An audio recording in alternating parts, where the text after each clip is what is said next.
Gudur. Welcome back to the debate. Very quick reactions. Baji గారు, షేక్ బాజీ గారు, ఈ ఎన్నికల అధికారుల మీద కేంద్ర ఎన్నికల సంఘం చేసిన హెచ్చరికల్ని మీరు ఎలా విశ్లేషిస్తారు? ఎందుకంటే చాలా కాలంగా రాష్ట్రంలో మీ పార్టీతో సహా అందరూ కంప్లైంట్ చేస్తున్నా కూడా పెద్దగా స్పందన కనిపించలా, ఏదో పైపై స్పందనలు తప్ప.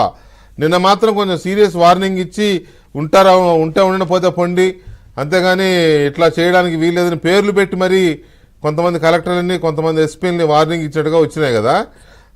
మీ విశ్లేషణ ఏంటి దీని మీద?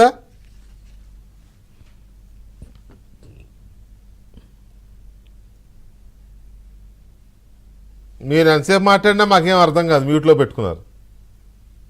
పోయిన నెల 24వ తారీఖున వెంకటకృష్ణ గారు, మా రాష్ట్ర బీజేపీ అధ్యక్షురాలు దగ్గుబాటి పురంధేశ్వరి గారు, సుజనా చౌదరి గారు, అదేవిధంగా మట్టా ప్రసాద్ గారు, సత్య గారు, అనేక మంది మన నాయకులు ఎవరైతే ఉన్నారో వీరందరూ కూడా కేంద్ర ఎన్నికల కమిషన్ కి ఫిర్యాదు చేసినటువంటి అంశాలు ఏంటంటే, ఈ రాష్ట్రంలో గతంలో ఏ విధంగా అయితే ఓట్లు తీసేయటం కానీ వేసేయటం కానీ కొత్తగా కలుపుకోవటం కానీ వ్యవహారం ఏదైతే ఉన్నాయో వీటిని ఒక రెవెన్యూ ప్రక్రియ ప్రకారం జరిగేదండి.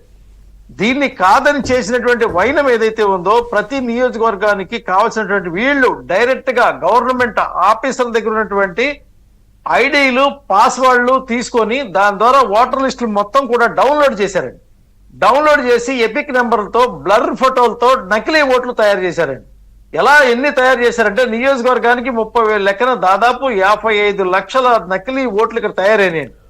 ఇదే ప్రక్రియ తిరుపతి ఎలక్షన్ లో కూడా 1,50,000 ఓట్లతో వాడి చేసినటువంటి పరిస్థితి. అక్కడ కూడా మా శాంతారెడ్డి గారు పట్టుకున్నటువంటి పరిస్థితి దొంగ ఓట్లని.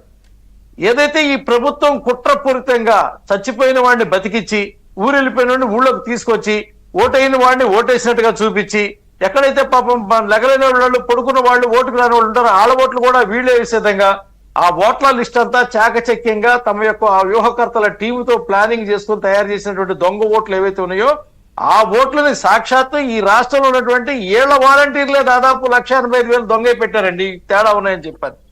దీని మీద అనంతపురం దగ్గర నుంచి గుంటూరు వరకు తయారు చేసినటువంటి బిఎల్ఓలు ఎవరైతే ఆఫీసర్లు ఉన్నారో వీళ్ళ మీద మేము వెళ్ళి ఢిల్లీలో ఫిర్యాదు చేయడం జరిగింది.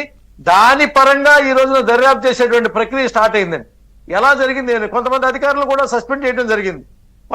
దాదాపు ఎక్కువ సంఖ్యలో ఓట్లని పట్టుకోవడం జరిగింది.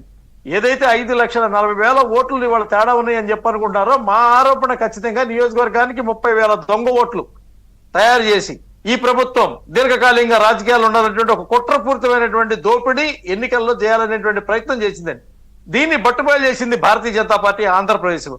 దీన్నే తీసుకెళ్లి నిన్న మన వీళ్ళు ప్రతిపక్షాలు అటెండ్ అయిన దాంట్లో భారతీయ జనతా పార్టీ నుంచి కూడా 3 సభ్యులు అటెండ్ అవ్వడం జరిగింది. పాకా సత్యనారాయణ గారు, జూపూడి రంగరాజు గారు, మట్టా ప్రసాద్ గారు.